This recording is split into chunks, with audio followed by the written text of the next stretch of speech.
안녕하세요. 사연에 빠지다의 DJ 민영입니다. 오늘도 사연 시작하기 전에 구독과 좋아요 버튼 눌러주시고요. 그럼 오늘의 사연도 함께 만나볼게요. 안녕하세요. 저희 남편은 집안에서 정해준 사람이었어요.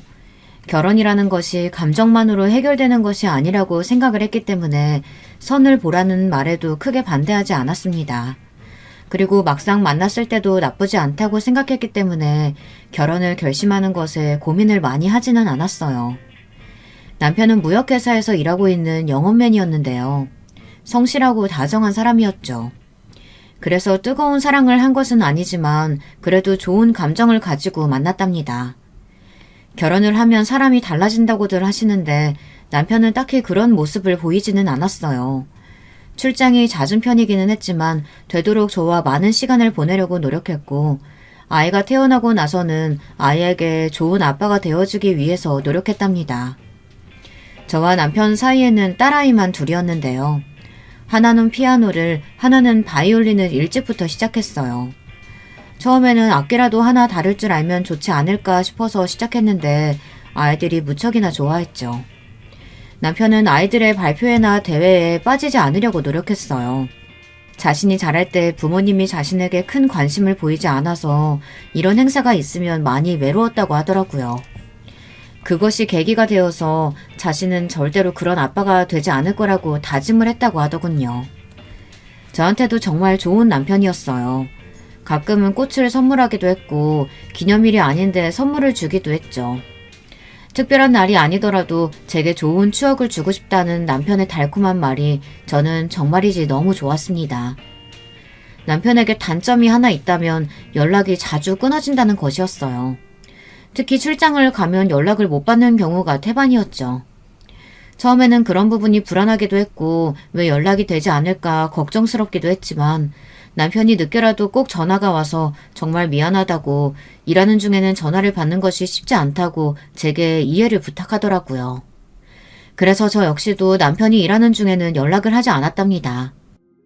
그렇게 멋지고 다정한 남편이 저를 서운하게 했던 일이 있었어요. 둘째를 낳을 때였죠. 첫째를 낳을 때 너무 힘들었던 저는 둘째를 제왕절개를 통해서 출산하는 것으로 이야기를 했답니다. 예정일보다는 다소 빠른 날짜를 잡고 병원에 입원했죠. 남편은 그날 병원에 오겠다고 약속했는데 나타나지 않았어요. 심지어 아이가 태어나고 이틀이 지나도록 전화 한 통도 없었답니다. 시댁 어른들도 당황하시며 이게 무슨 일이냐고 하셨지만 저는 너무 속상해서 말을 할 수가 없었죠. 현이 엄마야, 너는 연락받은 거 없어? 아니 애 아빠라는 사람이 왜 아직 코빼기도 보이질 않아? 제가 드리고 싶은 말이네요. 분명 수술하는 날도 알고 있는데 그날부터 시작해서 연락 자체가 전혀 되질 않아요. 회사에도 출산 휴관했다고 하는데 도대체 그 애는 어디 갔는지 모르겠어요. 피치 못할 일이 있겠지. 뭐가 좋다고 오겠어. 또 딸인데. 시아버지께서는 걱정하는 시어머니나 불안해하는 제 모습을 보고는 혀를 차며 말씀하셨어요. 충격적인 말씀에 순간 어안이 벙벙했죠. 시어머니께서는 쓸데없는 소리 한다고 시아버지에게 조용히 하라고 했지만 시아버지께서는 자신이 틀린 말을 한 것도 아닌데 왜 이러냐며 소리를 높이셨죠. 시아버지께서 고리타분한 분이라는 것을 알고는 있었지만 한 번도 아들 타령을 하신 적이 없으셨기 때문에 저는 당연히 당황할 수밖에 없었죠. 저 딸은 살림 미천이라는 말도 있으니 그럴 수 있다 했다만 둘째도 딸이라니? 에이, 나도 이렇게 속상한데 어디서 술이나 마시고 있겠지. 그놈이 아들을 얼마나 갖고 싶어 했는지 당신도 잘 알잖아. 요즘 딸이니 아들이니 그게 무슨 소용이 있다고. 그런 시답지 않은 소리 할 거면 나가서 전화나 다시 해봐요. 진짜 말 같지 않은 소리 언제까지 하려고 하는 거야? 현이 엄마야, 늙은이 죽책 떤다고 생각하고 그냥 넘어가 주렴. 늙어서 노망이라도 났나 보다. 시어머니께서는 시아버지를 서둘러 밖으로 내보내시고는 제게 미안하다며 마음에 두지 말라고 하셨어요. 시어머니의 말씀에 고개를 끄덕이기는 했지만 저는 너무 속상했어요. 만에 하나라도 그럴 리는 없지만 정말 시아버지의 말씀처럼 남편이 서운해서 그런가 하는 말도 되지 않은 생각까지 했죠. 남편이 나타난 것은 산후조리원으로 옮기고 나서였어요. 하얗게 질린 얼굴로 남편이 들어오는데 화가 난 저는 당장 나가라고 소리를 질렀죠. 남편은 미안하다고 연거푸 사과했지만 저는 남편의 목소리를 1도 듣고 싶지 않았거든요. 하지만 남편은 제가 퍼부는 화에도 묵묵하게 그 자리에서 미안하다는 말만 반복하며 제 분노를 고스란히 받아주고 있었어요. 어느 정도 소리를 지르고 난 제가 헐떡이며 숨을 몰아쉬고 있자 남편은 그런 제게 조심스럽게 다가와서는 정말 미안하다고 말하며 연락이 두절되었던 상황에 대해 설명하기 시작했죠. 정말 친한 친구가 갑자기 세상을 떠났다고 하잖아. 외동이라 부모님들께서 얼마나 충격을 받으셨는지 곁을 떠나기가 힘들었어. 진짜 미안해. 아무리 그래도 그렇지. 어떻게 살았는지 죽었는지 연락이 한 번 없을 수가 있어? 그런 일이 있으면 있다고 말해줄 수 있잖아. 정말 나도 연락하고 싶었어. 근데 진짜 정신이 없었다니까? 전화는커녕 문자도 보낼 시간이 없었어. 진짜 미안해. 당신 혼자서 고생하게 둬서 너무 미안해. 우리 공주님 태어나는 모습 꼭 봤어야 하는데 자리 못 지켜서 미안해. 너무 화가 났지만 남편의 우유부단한 모습에 대해 어느 정도 알고 있었기 때문에 결국은 한숨만 내쉬면서 넘어갈 수밖에 없었죠. 제가 조금 풀렸다 싶은 생각이 들었는지 제게 둘째를 보고 오겠다고 하더라고요. 아직 아이도 보고 오지 않았느냐고 물었더니 제가 지금 화가 났는데 어떻게 아이 먼저 챙겨볼 수 있겠느냐며 제 눈치를 보더라고요. 그리고는 아이를 보고 와서는 아이가 저를 닮아 예쁘다고 했죠. 저는 너스레를 떼며 말하는 남편을 보며 결국에는 웃음을 터뜨리고 말았어요. 하지만 둘째가 태어나고 나서 남편은 조금 달라진 모습을 보였어요. 출장이 좀 더 잦아졌죠. 그리고 피곤하다는 말을 입에 달고 살더라고요. 집에 돌아오면 피곤해하는 모습으로 아이들과 놀아주는데 그 장면을 보고 있으면 괜히 짠한 마음이 들었어요. 또 하나 남편의 말수가 눈에 띄게 줄더라고요. 너무 피곤한데 애쓰는 모습을 보니까 저도 괜히 이야기하기가 힘들더라고요. 그래서 남편과의 대화하는 시간이 눈에 띄게 줄어들었답니다. 부부 사이에 대화가 줄어들다 보니 남편이 모처럼 집에 있는 날에도 무슨 말을 해야 할지 모르겠더라고요. 아이들이 잠들고 나서 둘만 남게 되는 순간이 어색하다 싶을 정도가 되었죠. 이런 고민을 친구에게 이야기하니 부부 사이에도 노력이 필요하다고 하다며 이대로 방치하면 나중에 더 힘들 수 있으니 먼저 이야기를 꺼내보고 남편이 피곤해 보이면 무슨 일이 있는지 들어주고 공감하는 척이라도 하라고 하더군요. 사연을 듣고 계시는 분들은 그런 것들도 다 알려줘야 하느냐고 손가락질 하실 수도 있으시겠죠. 하지만 저희 부모님께서는 한 번도 저희가 보는 앞에서 다정한 모습을 보여주신 적이 없으셨거든요. 교수이신 아버지께서는 늘 서재에 계셨고 화가이신 어머니께서도 화실에 계시는 시간이 많았어요. 그래서 혼자서 놀거나 여동생과 시간을 보내는 것이 대부분이었어요. 좀 커서는 학원을 순례하듯이 다녔고요. 식탁은 밥 먹는 소리 외에는 들리지 않을 만큼 조용했고 그것도 먼저 식사가 끝난 사람은 자기 할 일을 하러 가는 분위기라 가족끼리 대화가 없었죠. 그래서 저는 이런 것도 노력이 필요하다는 것을 이해하지 못했어요. 하지만 친구의 충고를 받아들여 남편에게 한마디라도 더 붙여보려고 했죠. 저의 노력 덕분인지 남편은 회사에서 있었던 시시콜콜한 이야기를 제게 하기 시작했어요. 남편이 하는 일에 대해서는 전혀 아는 것이 없었지만 저는 남편의 이야기에 최대한 집중하고 공감하려고 했으며 남편 역시 제가 하는 일에 대해서 물어보기도 했죠. 당시 저는 선배의 미술학원에서 오전 취미반을 담당하고 있었거든요. 그 반에서 우스갯소리로 나온 이야기들을 남편에게 하며 저희 사이는 결혼 초반으로 돌아간 것 같았어요. 말 그대로 평화로운 분위기 그 자체였죠. 딱 하나 시아버지께서 아들 타령을 하시는 것을 제외하고는 시댁과의 사이도 나쁘지 않았어요. 그랬던 저의 생활은 이사를 기점으로 송두리째 바뀌었어요. 아이들이 자라면서 저희는 큰 집으로 이사를 가기로 했어요. 원래는 아이들이 함께 방을 썼는데 크면서 집에서 연습할 때마다 서로 불편해하더라고요. 남편 역시 서재를 원했기 때문에 방이 여러 개 있는 큰 집으로 이사를 갔죠. 이사 준비를 하는 동안 정신없이 바빴어요. 가지고 가는 것들만큼이나 새로 사야 할 것들이 많았거든요. 이것저것 많이 집에 두는 편은 아닌데도 정신이 없더라고요. 거기다 남편의 출장까지 겹치는 바람에 이사는 거진 혼자 하는 것이나 다름없었어요. 여보 미안해. 이번 주도 좀 늦게 마칠 것 같아. 멀리는 아니고 지방이라 오래 걸리지는 않을 텐데 자꾸 집을 비우네. 미안해. 일 때문이라는데 어쩔 수 없지. 지방 어디로 가는데? 춘천. 금방 일 마치고 올게. 이사 준비 당신 혼자서만 하는 것 같아서 면목이 없네. 알고 있어서 다행이네. 그것도 몰라주면 속상했을 텐데. 남편은 매번 자리를 비우는 것을 미안해하며 제 마음을 풀어주려고 노력했어요. 갑자기 안마를 해주겠다고 하며 어깨를 주물러주지 않나, 평일에 월차를 썼다고 하며 하루 동안 제가 할 일을 자신이 다 맡아서 하겠다고 큰 소리를 치기도 했죠. 그런 남편의 다정함에 저는 힘들어도 힘들다는 내색을 하지 못했어요. 이사를 마치고 아이들도 남편도 새 집을 무척이나 좋아했어요. 아이들은 앞으로 연습할 때 신경 쓰일 일이 없다며 좋아했고, 남편은 서재를 가져보는 것이 자신의 로망이나 다름없었다고 하면서 무척이나 행복한 얼굴을 했습니다. 저는 가족들의 그런 얼굴을 보며 이런 것이 행복이구나 싶었어요. 그런데 이사를 하고 얼마 안 있어서 남편이 장기 출장을 가게 생겼다고 하면서 한 달 정도 집에 올 수 없다고 하더군요.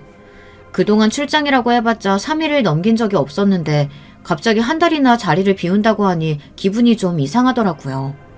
남편은 이번 출장만 끝나면 앞으로 집을 비우는 일이 없을 거라며 자신있게 말했습니다. 승진을 하느냐고 했더니 미묘한 웃음을 보이더라고요. 출장을 다녀온 남편은 평소와는 많이 다른 모습이었어요. 꼭 누군가에게 쫓기는 얼굴을 하고 있었죠. 출장을 다녀온 사람의 얼굴은 아니라는 생각이 들었어요. 남편은 집에 들어오자마자 잠든 아이들을 한 번씩 꽉 껴안아주고는 제게 다녀와서는 잘 다녀왔다는 말과 함께 저를 으스러질 정도로 꼭 안아주더라고요. 이게 무슨 일인가 싶어 당황한 저는 남편에게 출장 가서 무슨 일이라도 있었느냐고 물었어요. 남편은 아무 일도 없었다고 하면서 앞으로는 줄곧 아이들과 제 곁에 있어주겠다고 말을 속삭였죠. 그렇게 몇 달이 시간이 흘렀을까요? 거짓말처럼 남편은 더 이상 출장을 가지 않았어요. 주말은 늘 가족들과 보냈고 아이들이 원하는 캠핑도 다녀왔죠. 원래도 가정적이라는 생각은 했지만 이 정도는 아니었거든요. 아이들은 잔소리 많은 엄마보다 아빠가 100배 1000배 좋다고 하며 저만 쏙 빼고 자기들끼리 데이트를 다녀올 정도로 아빠를 따르기 시작했어요. 저는 진짜 성씨끼리 그래 편먹고 잘해봐라 하면서 토라진 척을 했고, 그럼 아이들도 남편이고 뻔히 보이는 연기에도 괜히 제 마음을 풀어주려고 했어요. 새 집에서의 행복했던 기억은 딱 거기까지였습니다. 하루는 제 또래의 여자분이 저희 집을 찾아오셨더라고요. 윗집으로 이사를 오는데 한동안 인테리어로 좀 시끄러울 것 같다고 하면서 미리 사과를 하고 싶다고 찾아왔죠. 요즘 이런 일로 주변에 인사를 하는 경우가 잘 없잖아요. 저 역시도 처음 겪는 일이라 당황스러웠지만 과자 세트를 가져와서 미안하다고 하는데 그냥 보내기에는 예의가 아닌 것 같더라고요. 그래서 집으로 돌아오라고 권했죠.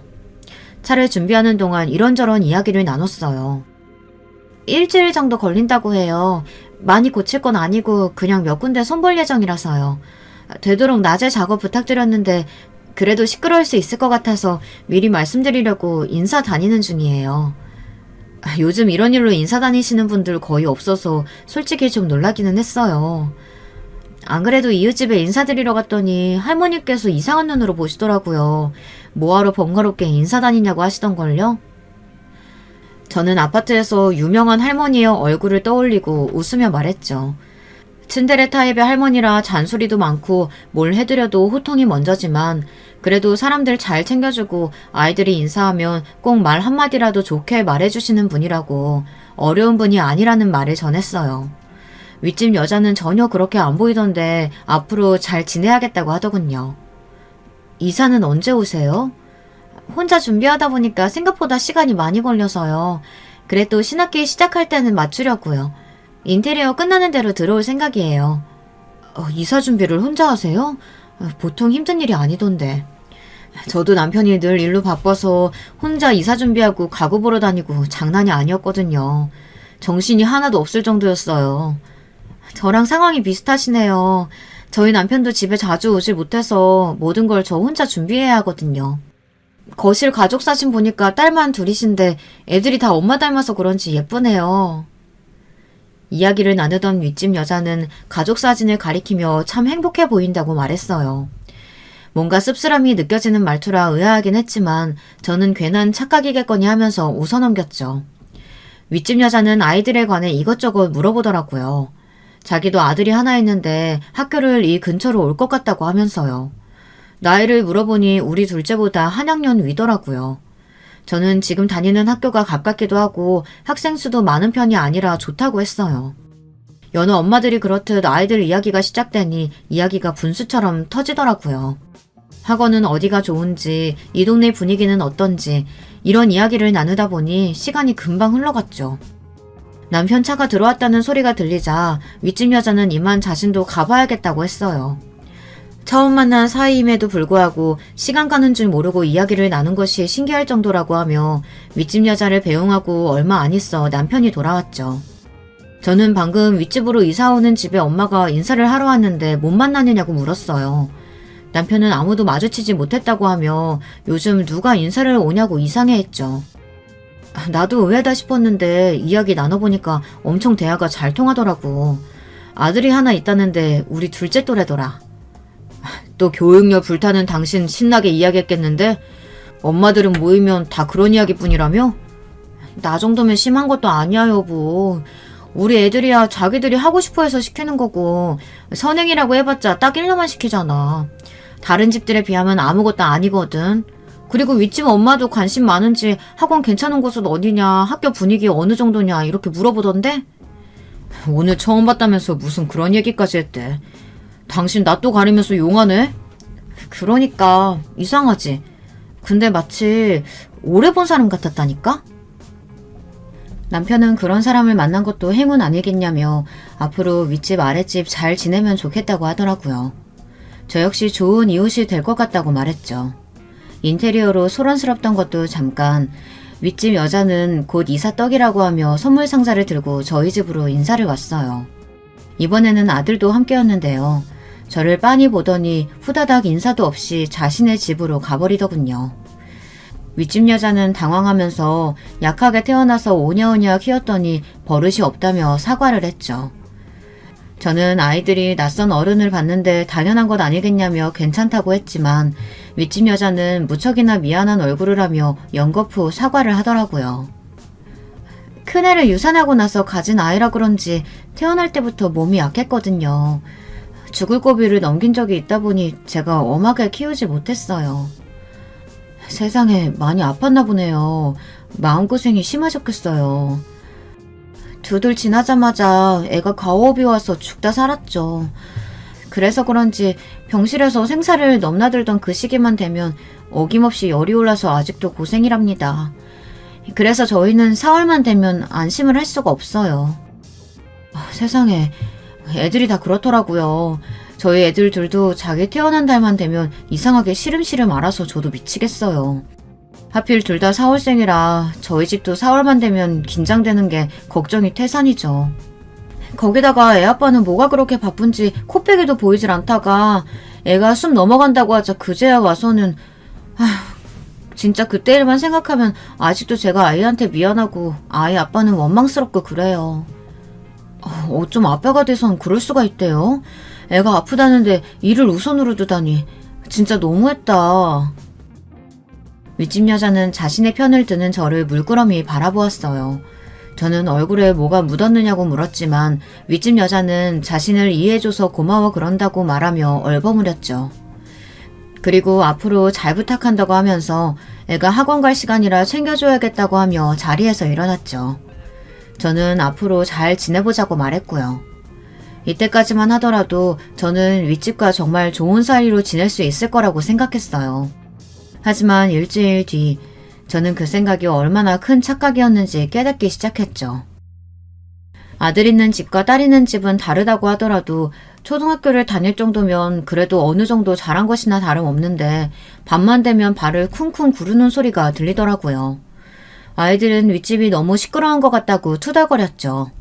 무슨 춤을 추는 것도 아니고 쉬지 않고 발 구르는 소리가 들린다면서 신고를 해야 할 정도라고 말했어요. 처음에는 저도 남자아이인데 좀 참아보자 싶었는데 점점 그 강도가 심해지다 보니 더 이상은 그냥 모른 척 넘어갈 수가 없겠더라고요. 그렇다고 쪼르르 윗집으로 달려가는 것도 아니다 싶었죠. 층간소음으로 칼부림도 난다는데 괜히 가서 언성 높이며 따져들고 싶지는 않았거든요. 그래서 저는 우선 관리실에 이야기를 했어요. 주의를 주겠다고 말씀해 주시더라고요. 하지만 달라지는 것은 없었습니다. 특히 저희 집 둘째가 귀가 예민한 편이라 자기 전에 귀마개까지 하고 잘 정도인데 하루는 귀마개를 해도 소리가 울려 잠을 잘 수가 없다고 짜증을 내더라고요. 저는 관리실에서 주의를 주실 것이라고 아이를 달랬지만 아이도 더 이상은 참을 수 없다고 가서 따지겠다고 하더라고요. 요즘 초등학생들이 얼마나 무섭습니까? 특히 저희 둘째는 애늙은이 같아서 한번 따지기 시작하면 엄마인 저도 이기기 힘들 정도였거든요. 저는 어른들에게 맡기라고 겨우 달랬습니다. 이번에는 윗집으로 직접 찾아갔어요. 그래도 몇 번 대화를 나눠봤으니 말이 전혀 통하지 않을 대상이라고는 생각하지 않았거든요. 하지만 집에 아무도 없는지 나오는 사람이 없더라고요. 저는 메모지에 조금만 조심해달라는 말을 남겨두고 집으로 내려와야 했답니다. 그래도 그나마 다행이었던 것은 메모가 붙은 다음부터는 소음이 많이 줄었더라고요. 역시 대화가 안 통하는 집은 아니었다고 하며 안심하고 있었죠. 하지만 윗집과의 문제는 그것이 끝이 아니었어요. 하루는 가족끼리 집에서 고기를 구워 먹었는데요. 집에 냄새가 남는 것을 좋아하지 않다 보니 저희는 일반적인 불판보다는 냄새를 잡아주는 기능이 있는 그런 불판을 이용했답니다. 그렇게라도 최대한 냄새나 기름기가 남지 않게 해서 먹고 있었죠. 그런데 얼마 뒤 관리실에서 전화가 오더라고요. 고기 굽는 냄새가 역하다고 민원이 들어와서요. 네? 그게 무슨 소리세요? 지금 삼겹살 구워 먹는다고 민원이 들어왔다는 그 말씀이세요? 네, 냄새가 지독하다고 항의 전화가 오네요.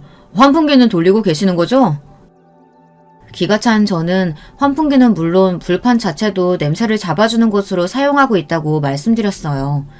문을 열어둔 것도 아닌데 그게 무슨 말씀인지 모르겠다고 했더니 곤란함이 역력한 말투로 아무래도 윗집으로 오신 분이 냄새에 예민하신 것 같다고 한숨을 내시더라고요. 순간 윗집이라는 말에 제가 너무 당황스러워 윗집에서 항의가 들어간 것이냐고 물었습니다. 제 말에 관리실 직원은 말실수를 했다는 듯 그런 것은 아니라고 했습니다. 하지만 이미 저는 확신이 들었죠. 지금까지 한 번도 이런 소리를 들어본 적이 없었거든요. 남편도 어처구니 없다는 표정을 짓더라고요. 아니 우리가 무슨 문을 다 열어두고 발코니에서 고기를 구웠던 것도 아니고 환풍기 다 돌리고 했는데 무슨 말도 안 되는 트집이래. 윗집 좀 이상한 거 아니야? 저번 층간소음 문제도 있고 말이야. 이런 말 사람으로는 안 보였는데 남편이 좀 예민한가? 그래도 고기 굽는다고 항의를 했다니 그건 좀 너무한 것 같은데. 너무하지. 이건 그냥 억지야. 진짜 뭐하는 가족들인지. 내가 가서 이야기를 좀 해볼게. 윗집 엄마하고는 괜찮았다며. 아니야. 괜히 당신 가서 일 키우지 말고 내가 내일 이야기해볼게. 당장이라도 윗집으로 가서 따져 묻겠다는 남편을 말린 저는 다음날 이야기를 좀 나눠보려고 윗집으로 올라갔어요. 다행히 이번에는 집에 있더라고요. 윗집 여자는 아직 집이 좀 어수선해서 손님을 맞을 수 없다고 하더니 밖에서 이야기를 하자고 하더라고요. 저 역시 집 밖이 낫겠다 싶어 단지 입구에 카페로 갔죠. 커피를 시키고 윗집 여자와 마주한 저는 어디서부터 이야기를 꺼내야 할지 망설여졌어요. 한참을 그냥 커피만 마시고 있었죠. 윗집 여자가 무슨 일로 자신을 찾아왔느냐고 묻더군요. 잔뜩 굳은 얼굴을 하고 묻는데 입이 잘 떨어지지 않았어요. 어제 저녁에 저희 집에서 고기를 구워 먹었는데 냄새가 많이 나던가요? 지금 무슨 말씀을 하시는지 모르겠는데요.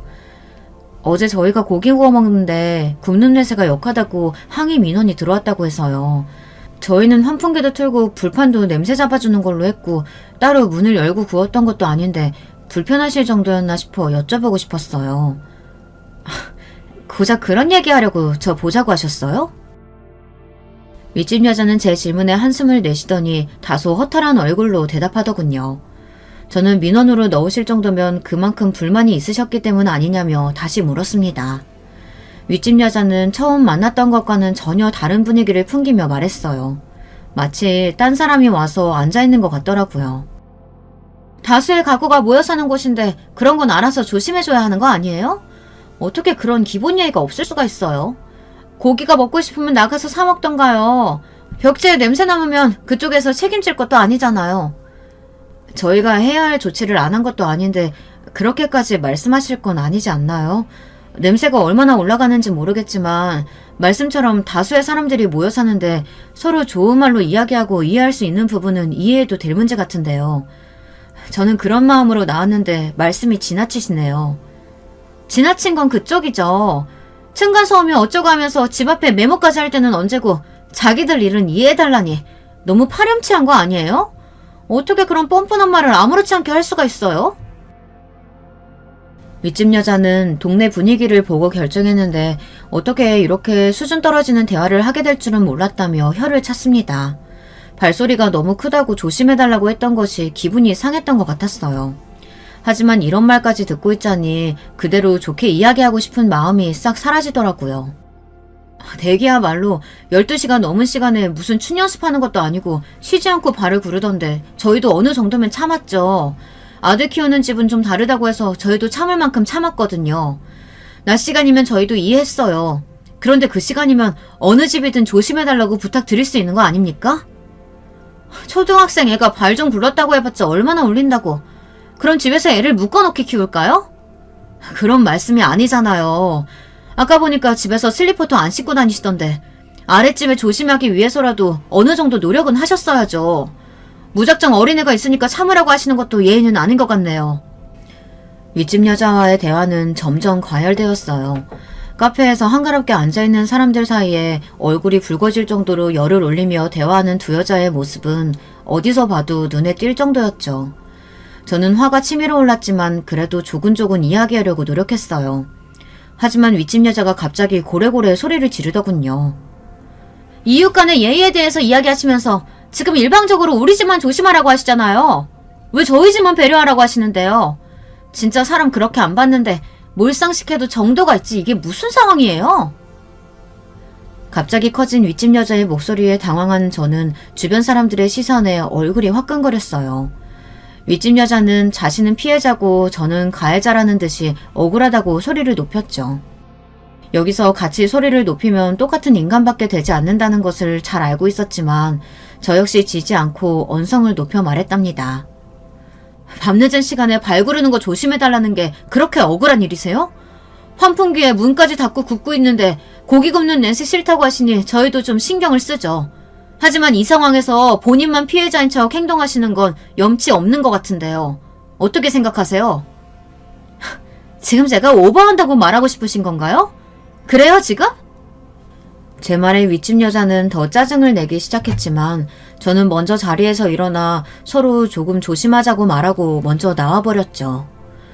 좋은 이웃이자 비슷한 또래의 아이를 키우는 학부모로 마음 맞는 사이가 될 줄 알았는데 그런 저의 꿈이 와장창 깨져버린 순간이었어요.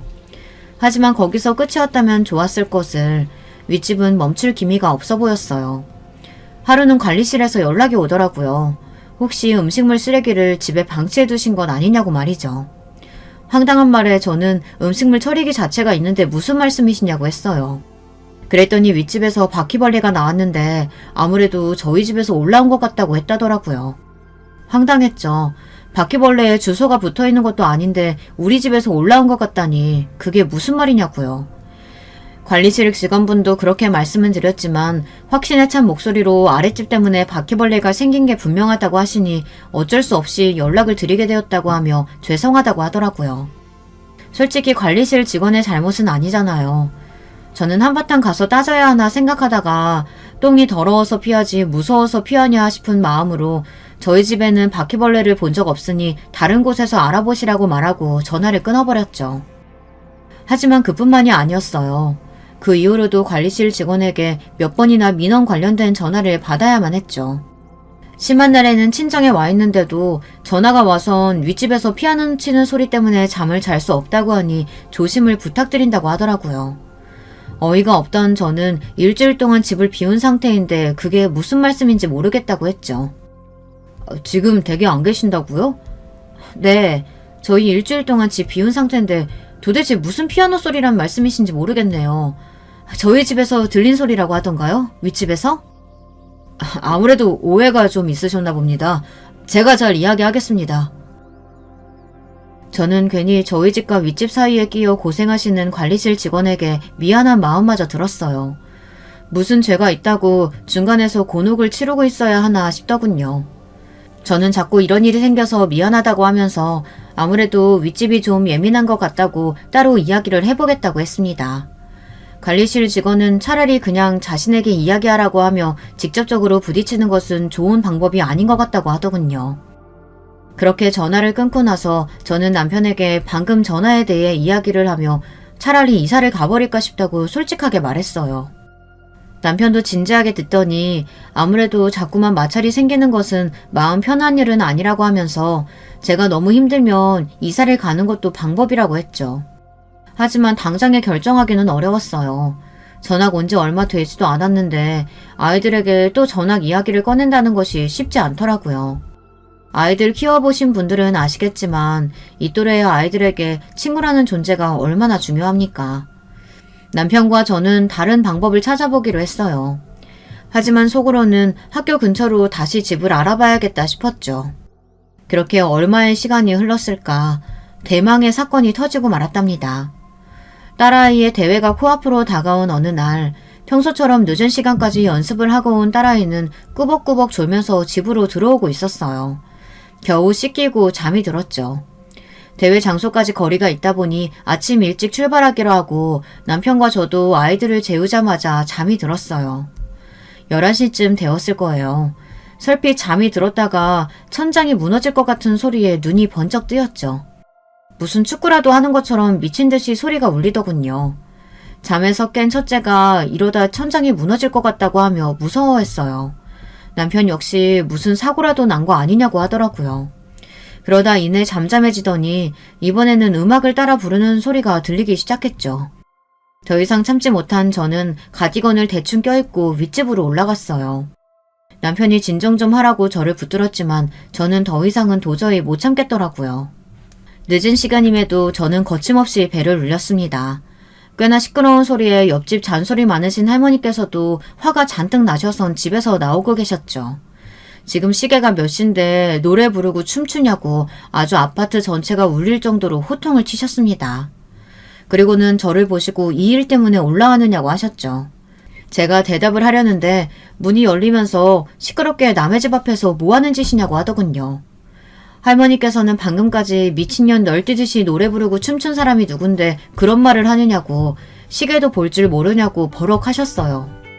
윗집 여자는 저 외에 할머니까지 오셨을 거라고는 상상하지도 못했는지 말을 하며 말을 더듬거리더군요.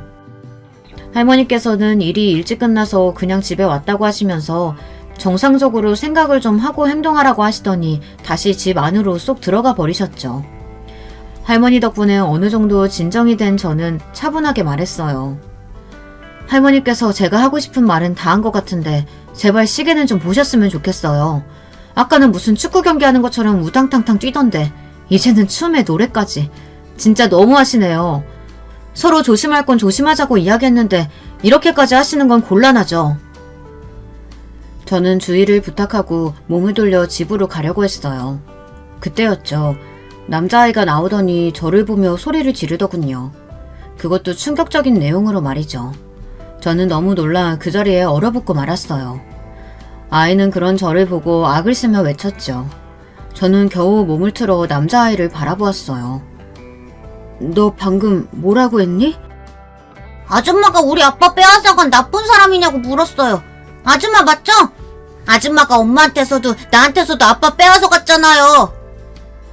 아빠를 빼앗다니 그게 무슨 말이야? 네가 뭘 잘못 알고 하는 말 같은데. 거짓말. 내가 봤는데. 아줌마가 우리 아빠랑 같이 가는 모습 봤다고요.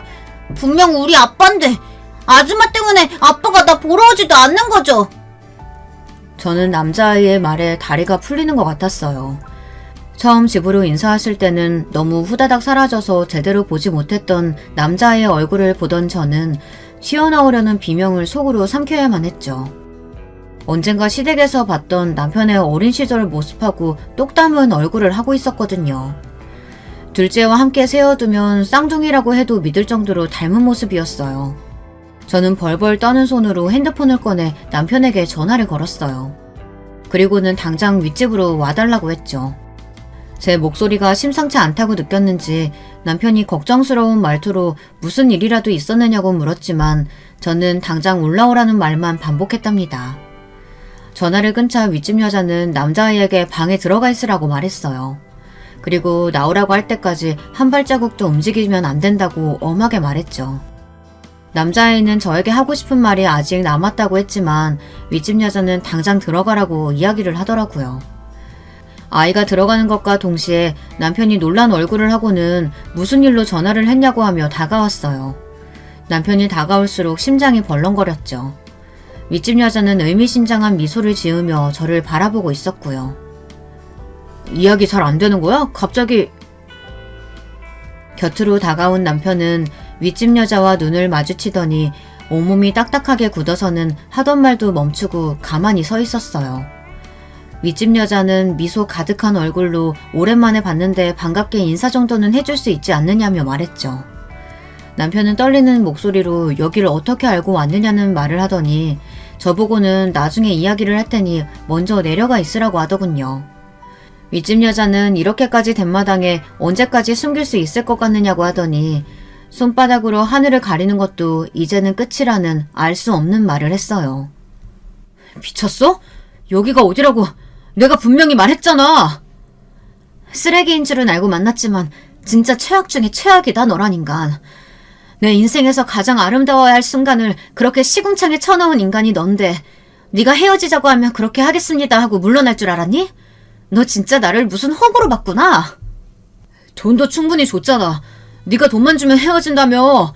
뒷말 없이 하겠다고 했으면서 이제 와서 무슨 소리야. 남편이 버럭하며 소리를 지르고는 제 팔을 당기며 내려가자고 했어요. 저는 그런 남편의 팔을 뿌리치고는 무슨 사정인지 정확하게 알아야겠다고 말했죠. 남편은 자신이 따로 이야기해 줄 테니 그만 가자고 했지만 저는 남편의 말은 조금도 듣고 싶지 않았어요. 오히려 남편의 손이 닿을 때마다 소름이 돋는 것이 끔찍하다는 생각마저 들었죠. 윗집 여자는 제게 남편이 얼마나 비열하고 찌질한 인간인지 알고 싶으면 들어오라고 하더군요. 남편은 제 팔을 잡아당기며 궁금한 것은 뭐든 자신이 이야기를 해주겠다고 했죠. 하지만 저는 그런 남편의 팔을 떼어내며 지금부터 한마디라도 더 하는 날에는 시댁이든 친정이든 전화를 걸어 양가 어른들 모셔두고 이야기를 시작하겠다고 했어요. 남편은 절박한 얼굴로 저를 불렀지만 저는 남편을 밀치며 윗집으로 들어갔고 윗집 여자는 그대로 현관문을 닫았죠. 주방에 마주 앉은 제게 윗집 여자는 청심환이라도 하나 먹고 들어야지 않겠느냐고 말했어요. 고양이 쥐 생각해주는 말 하지 마시고 정확하게 말씀하세요. 남편이랑 무슨 관계였는지. 미리 이야기를 해두자면 내가 먼저였어요. 저 쓰레기 같은 인간이랑 살림 차린 것도 아이 가졌던 것도 다 내가 먼저였거든요. 그 새끼 집에서 반대만 안 했어도 우리는 결혼해서 잘 살았을 거예요. 결혼한 지 10년도 넘었어요. 그럼 당신들이 10년이 넘게 따로 만나왔다는 말이에요? 중간에 헤어지기도 했죠. 결혼한다고 하면서 헤어지자고 했을 때 그때 끊어냈어야 했는데 내가 미련이 남아 결국 다시 만나 지금까지 살았네요. 그런데 두 번째 만났을 때 그 새끼가 나한테 뭐라고 약속했는지 알아요? 당신이랑 이혼하고 나랑 같이 살겠다고 조금만 기다려달라고 했다고요. 이혼이요? 우리가 이혼을 한다고 했다고? 윗집 여자의 이야기에 저는 정신을 차릴 수가 없었어요. 솔직히 남편과 서먹했던 시간이 있긴 했지만 이혼을 입에 올릴 정도는 아니라고 생각했거든요. 그런데 이혼할 때까지 기다려달라고 했다니 이제 제 마음속에는 남편에 대한 원망조차 남지 않을 정도가 되어버렸죠. 윗집 여자는 아랑곳하지 않고 술술 이야기를 하더군요. 그 말을 철석같이 믿은 내가 등신이지.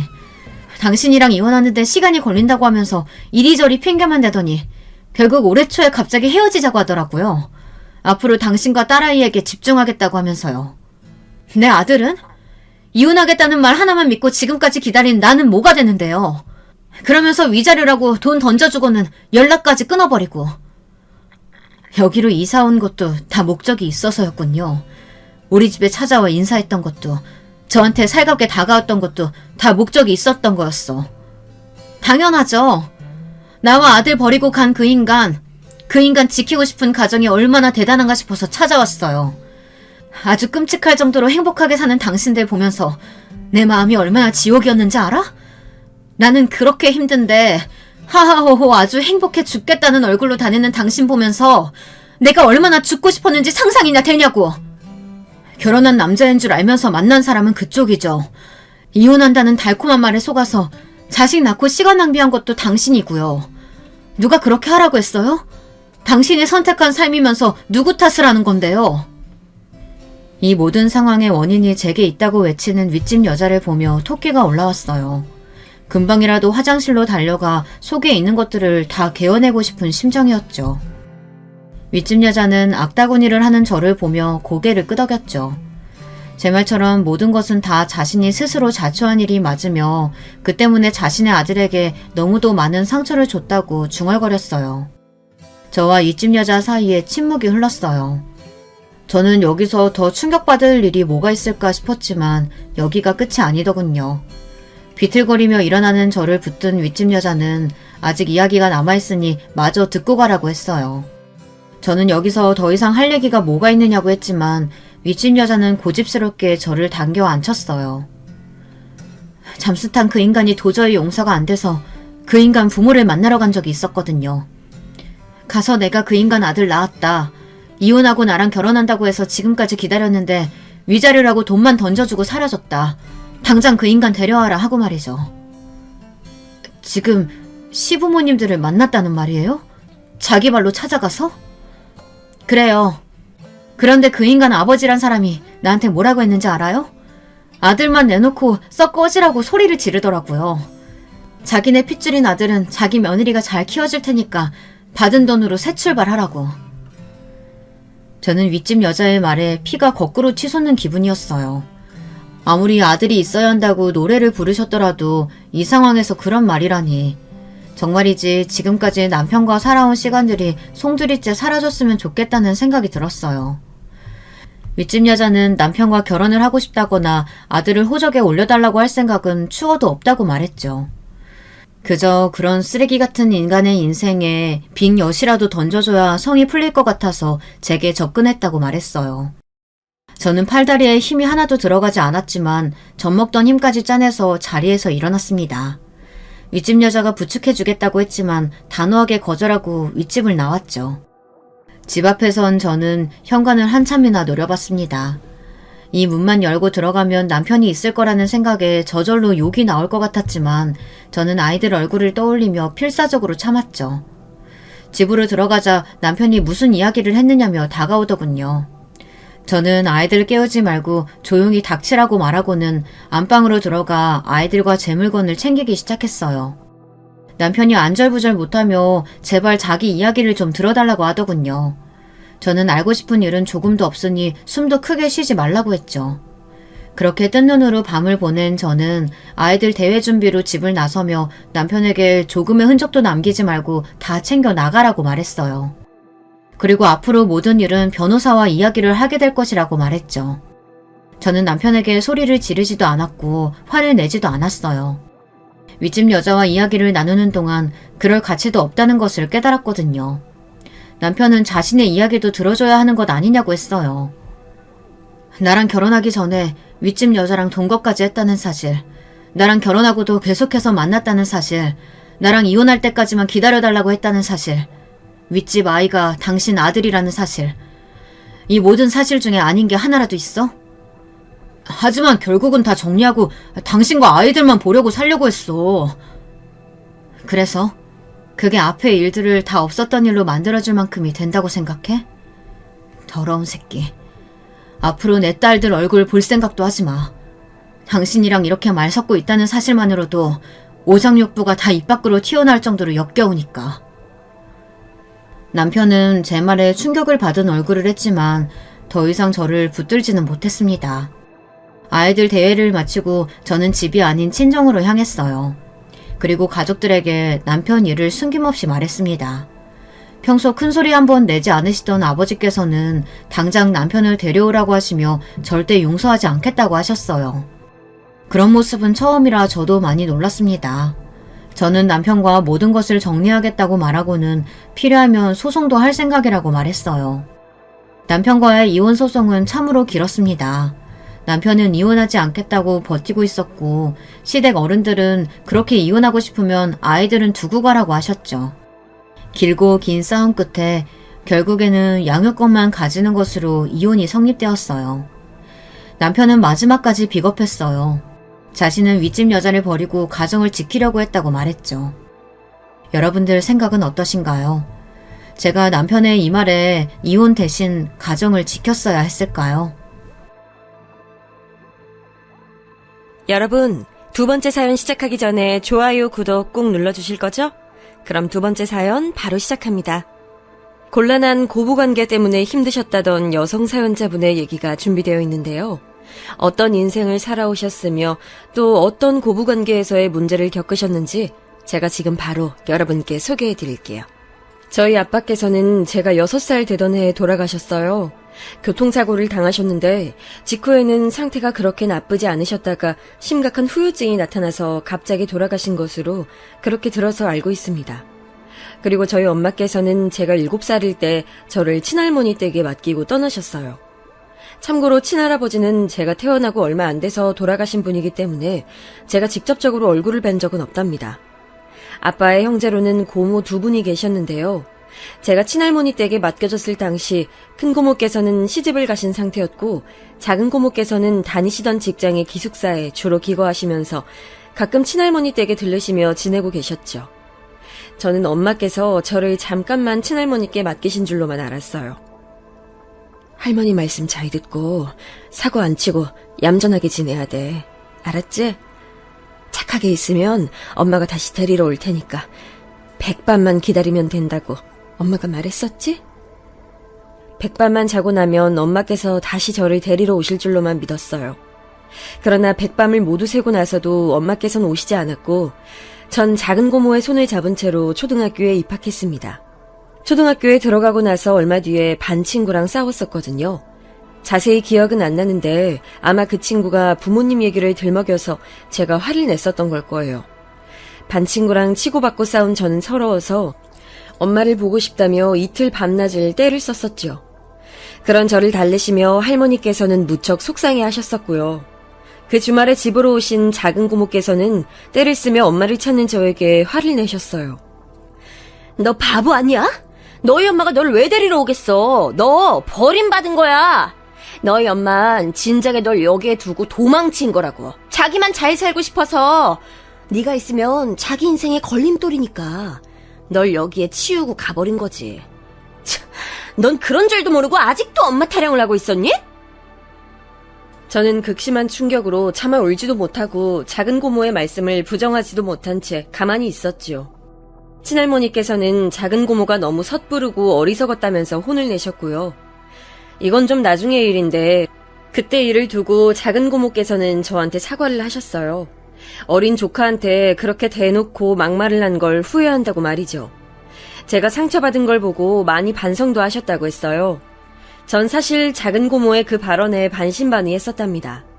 엄마께서 저를 안 찾으러 오시는 걸 보면 그 발언이 진짠 것 같은데 설마 절 버리고 엄마께서 정말로 떠나셨을까 하는 의문이 남아서 그 발언을 아주 믿을 수도 없었던 것이죠. 내심 작은 고모께서 저에게 거짓말을 하신 것이길 바라기도 했었고요. 하지만 작은 고모께서 하신 말씀은 슬프게도 진실로 밝혀졌었죠. 제가 9살 때였어요. 집으로 누가 찾아왔었는데 바로 제 외할머니셨습니다. 제가 살고 있는 친할머니 댁으로 찾아오셔서는 돈 봉투를 내미셨어요. 그러면서 외할머니께서는 친할머니를 향해 고개를 숙이셨었죠. 면목이 없습니다. 이 돈은 부디 애 키우는 것에 보태서 사용해 주세요. 큰 돈은 아닙니다. 형편이 되는 대로 넣었고 여하간에 정말로 죄송하게 됐습니다. 하! 면목이 없고 죄송하다는 건 알긴 아나 보죠? 이 돈 가지고 그냥 꺼지시오. 천하의 그 나쁜 년, 지 자식 버리고 지만 살겠다고 도망간 년. 난 그런 년 따위는 내 손녀 음이라고 생각도 안 하렵니다. 욕심 많은 그년 분명히 천벌 받을 겁니다. 천벌, 예, 천벌 받을 짓은 하긴 했지요. 하지만 저처럼 딸이 있으니까 아시잖아요. 제 딸을 감싸고 비호할 수밖에 없는 제 심정을 정녕 모른다 하실 수 있으신가요? 어린 나이에 시집가서 애 낳고 살다가 힘들게 낳았던 둘째 아기는 심장 멈춰서 금세 세상 떠나고 신랑은 교통사고로 잃고 전 제 딸이 너무 불쌍해서 미칠 것 같아요. 제 손녀도 중요하지만요. 전 제 딸이 더 중요합니다. 이제 새 출발해서 잘 살게 된 제 딸 인생 전 끝까지 응원해 줄 거예요. 천벌을 받아도 제가 받고 돌을 맞아도 제가 맞습니다. 제가 다 그 업보를 지고 갈 테니 부디 제 딸 향한 깊은 노여움만은 거둬주세요. 외할머니의 절절한 말씀은 그 당시보다는 제가 나이를 한 해 한 해 더 먹어갈수록 이해할 수 있게 됐어요. 절 두고 새 출발을 하신 엄마를 비난할 수 있는 자격을 가진 사람이 세상에 딱 한 명 있다면 그건 바로 제가 되겠지만 별로 그러고 싶지 않았습니다. 그날 외할머니께서는 떠나시기 전에 제 어깨를 잡으시며 이렇게 마지막 말씀을 남기셨어요. 앞으로 너 이제 네 엄마 찾지 마라. 네 엄마 위해서 그렇게 해. 알아들었니? 제발 내 부탁이다. 간절한 외할머니의 눈빛을 보면서 어렸던 저는 무의식적으로 고개를 끄덕거렸죠. 그 이후로 저는 제가 완벽히 버림받았다는 걸 깨닫게 됐던 거예요. 그 전까진 전 제가 부모 없는 아이인 줄 모르고 살았어요. 그런 식으로 생각 자체를 안 해봤었거든요. 그런데 제가 부모 없는 아이였더군요. 학교에서 친구들이 부모 없으면 고아 새끼다 라고 떠들고 다녔었는데 거기에 제가 해당된다는 생각을 하니까 마음이 아팠습니다. 그 이듬해에 작은 고모가 시집을 가셨습니다. 신혼살림 차려서 사는 데가 그리 멀지 않다면서 자주 올 거라 하셨었지만 별로 안 지켜졌었고요. 친할머니 댁이 있는 시골 동네는 심심하긴 했어도 벗삼아 놀 자연은 광활했기에 전 작은 고모를 자주 못 뵙게 됐어도 결핍은 느끼지 못했었네요. 친할머니께서는 시장에 음료를 파셨어요. 가끔 이웃분들의 농사일을 거들어서 푼돈을 벌기도 했지만 시장에서 음료 파는 일이 생업이셨죠. 전 주말이면 친할머니 따라서 음료를 팔기도 하며 시간을 보냈습니다. 친할머니께서는 늘 저한테 미안하다고 하셨어요. 그렇게 말씀하실 때마다 전 되려 친할머니께 죄송한 마음이 들었죠. 전 친할머니를 따라 누비게 된 시장에서 많은 것들을 보고 배웠던 것 같아요. 시장의 상인분들이 서로서로 팔아주는 게 신기했었네요. 하루 종일 산나물을 팔아서 손에 몇천 원을 주셨던 어느 할머니께서는 저희 친할머니께로 와서 꼭 커피 한 잔씩 팔아주셨어요. 힘들게 번 돈, 아깝게 번 돈인데도 꼬박 써주셨죠. 그러면서 하셨던 말씀이 바로 이렇게 사는 게 낙이고 사람들이 더불어 사는 모습이라고 하셨어요. 많은 것을 손에 쥐려 하지 말고 정으로 살아간다면 행복하게 살 수 있다고 말이에요. 기껏 힘들게 장사해서 버신 돈으로 친할머니께서는 시장에서 장을 보셨죠. 여러 곳을 들르시며 팔아주셨고요. 어렸을 때는 이런 시장 내의 생리가 살짝 이해하기 어려웠어요. 큰 욕 내놓고 서로를 이해해주며 잘하는 분들의 마음이 제가 잘할수록 더욱 이해가 갔고 그런 자세를 배우고 있었죠. 중학교는 초등학교보다 먼 곳에 있었는데요.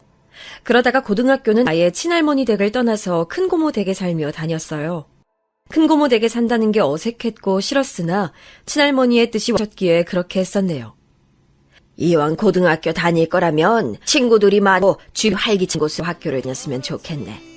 조용한 시골 우물 안에서 학교를 다닌다면 네 학교 생활 재미없어질까봐 이 할미는 크게 걱정이요. 친할머니의 말씀대로 큰고모 댁에서 지내며 고등학교를 다녔기 때문에 그나마 제가 친구들을 많이 사귈 수 있었던 것 같아서 지금 돌아보면 아주 좋은 선택이었죠. 애석하게도 제가 타고난 공부머리가 없었으며 노력이나 끈기도 받침되지 않았기에 대학을 목표로 입시를 하진 않았었고요. 대신에 취업률이 높다고 광고를 엄청 해댔었던 전문대학에 들어갔어요. 운이 좋아서 재학 중간에 3개월간 일본으로 연수도 다녀왔었고요. 꼬박꼬박 돈 모았던 걸로 친할머니의 기념품을 사왔던 게 기억에 남네요. 일본에서 사왔던 것들 중에서 사슴머리가 달린 볼펜도 있었는데 친할머니께선 이걸 너무 소중하게 여겨주셨지요. 볼펜이 하도 예뻐서 눈에 잘 들어온다고 어디에 둬도 볼펜을 찾기 쉽다고 하시면서 좋아하셨어요. 맨날 쓰기엔 아까워서 못 그러겠고 앞으로 중요한 메모할 일이 있을 때만 꺼내서 써야겠다. 에이, 할머니, 그러시다간 볼펜 잉크 다 말라버리겠어요. 일본 놈들이 다른 건 몰라도 물건 하나만은 튼실하게 만드니까 괜찮아. 혹시라도 굳어버리면 뜨거운 물로 잉크 녹여서 써보지 뭐. 우리 손녀가 준 귀한 볼펜 내가 아끼면서 오래오래 쓸 거야. 친할머니와는 소박하게 행복한 추억들이 많았네요. 그래서 저는 자라는 동안 외롭지 않을 수 있었어요. 제가 알지 못하는 아빠의 옛날 이야기도 친할머니랑 고모들께서 많이 해주셨고요. 솔직히 엄마가 보고 싶긴 했었어요. 마지막 모습이 자꾸만 아른거렸죠. 아, 그때 마지막인 줄 알았으면 인사했을 텐데 외할머니한테 편지라도 전할 걸, 이런 생각들로 아련해지다가 어느 때는 갑자기 화가 나서 복수하는 망상을 하기도 했었네요. 그러나 엄마의 인생이 따로 있음을 조용히 받아들였습니다. 이력서의 가족관계에서 부, 모, 형제 아무것도 없는 게 씁쓸하긴 했으나 저는 수수한 인생의 소유자라서 그런가 취업할 때 이런 이미지 덕분에 도움이 된 것 같아요. 제가 평범하고 무난했거든요. 면접관이 대놓고 저한테 무리 안 일으키게 생겼다고 평가했던 걸 보면 인상이 통했던 거죠. 대학 친구들은 다 취업해서 고전했는데 전 원하던 기업의 사무직으로 한 방에 들어갈 수 있었어요. 대형 제조 공장이었는데 여기 딸린 사무직 일이었고요. 그런데 제가 만만해 보였나 봐요. 저를 향해서 반말은 기본이었죠. 친할머니께서는 시장에서 음료 파는 일을 하신다고 했더니 저보고 사무실 커피 담당을 하라고 했어요. 앞으로 제가 커피 타고 각종 식기 설거지 해야 된다고 했어요. 그리고 참 어이가 없었던 건 저에게 복장 규제를 했었던 거예요. 바지를 입으면 안 된다고 하더군요. 지금 생각하면 억울하고 화가 나서 그때 과거로 돌아가서 그 사람들한테 욕 한 바가지 날리고 저를 그곳에서 빼오고 싶을 따름이에요. 그런데 당시에는 사회 초년생이었고 나이도 어렸고 원체 소심했고 분쟁 일으키는 걸 싫어하는 성격이라 참았었죠. 말싸움하기 싫어서 져주는 사람이 바로 저였거든요. 성격 자체가 소심한 편이고 분란 만드는 거 싫어하는 분들 계시죠? 제가 그랬어요. 사무실의 남자부장이 저한테 구체적으로 치마 길이도 지시했었습니다. 똑바로 섰을 때 무릎만 딱 보이는 기장의 치마를 입어. 무릎 가리고 내려오면 답답해 보이고 허벅지가 보이면 너무 짧으니까 가타부타 많이 나올 수 있거든. 아, 그리고 상의는 펑퍼짐한 거 입지 마. 되도록이면 몸에 달라붙는 걸 입는 게 낫지. 어린 나이에 싱그러운 미모를 뽐내야지. 감추면 안 되는 법이야. 정말 나쁜 어른들이었어요. 자기들 구두 닦는 것도 저한테 시켰습니다. 맨날 저에게 연애 이야기 물어보고 참견을 해댔고요. 그런 질문 들을 때 제 나이가 23이었는데 어쩜 어린 여자애한테 그러고 싶었을까 싶네요. 이악 물고 참으면서 다니다가 서울로 취직했어요. 자취방은 경기도였고요. 같은 대학 나온 친구랑 연락이 닿아서 돈 아낄 겸 같이 살기로 했었네요. 신기한 게 걔는 대학 다닐 때 성격이 안 맞아서 안 친했던 애였어요. 전 조용하고 재미없는 애였고 걘 꾸미는 거 좋아하고 놀러 다니던 애였거든요. 걘 무조건 서울에서 살고 싶어서 상경한 경우였죠. 자기 집에서 돈을 보내주긴 하는데 아끼고 싶다면서 저랑 자취하자고 먼저 그러길래 제가 받아들였던 거예요. 저는 그 망할 전 직장 다니면서 돈을 꽤 모아놨었네요. 고모들께서 친할머니께 지원을 해주셨으니 저는 제 돈을 모을 수 있었던 거예요. 약간의 과장을 보태자면 한 푼도 안 쓰고 모았어요. 그게 습관이 돼서 친구랑 살면서도 돈 계산 잘 하면서 저축을 해댔고요. 친구는 저를 보면서 사치 안 하는 걸 배웠죠. 첫인상과 다르구나 하는 걸 느낀 계기였네요. 저는 서울에서 다니게 된 직장을 1년 6개월 재직하다가 이직을 했어요. 친구랑은 월세 계약 기간인 2년을 채우고 갈라섰죠. 전 이제 새로 살 집을 구해야 했는데 그때 친할머니께서 저에게 놀라운 말씀을 해주셨어요. 월세로 또 살 생각하지 말고 웬만한 매물 보이거든 차라리 집을 사둬라. 내가 없는 재산이나마 짤짤 털어서 우리 손녀가 집 사는데 보태줄 테니까. 작은 집이라고 어찌됐든 네 이름으로 하나 마련했으면 해. 생각도 안 하고 있었던 부분이라서 너무 당황스러웠는데 고모들께서 말씀하시기를 친할머니께선 원체 시골분이라서 그런가 월세 개념에 어둡고 박하시다 했어요. 집은 내 집에서 사는 게 집이다라고 생각만 하시지 남의 집에서 다달이 돈 주고 사는 건 취급을 안 하셨던 것이죠. 전 고모들의 도움을 받아서 정말로 집을 구매했어요. 이삿짐을 풀고 나서도 안 믿겼죠. 한동안은 매일같이 내 이름으로 집이 있다고? 이런 생각을 했었으니까요. 실감이 안 났네요. 아담한 집이었으나 혼자 살기엔 넉넉했고 대출 빚이 생겼지만 갚으면서도 그저 행복했어요. 집이 있다는 게 이토록 즐거운 줄 몰랐네요.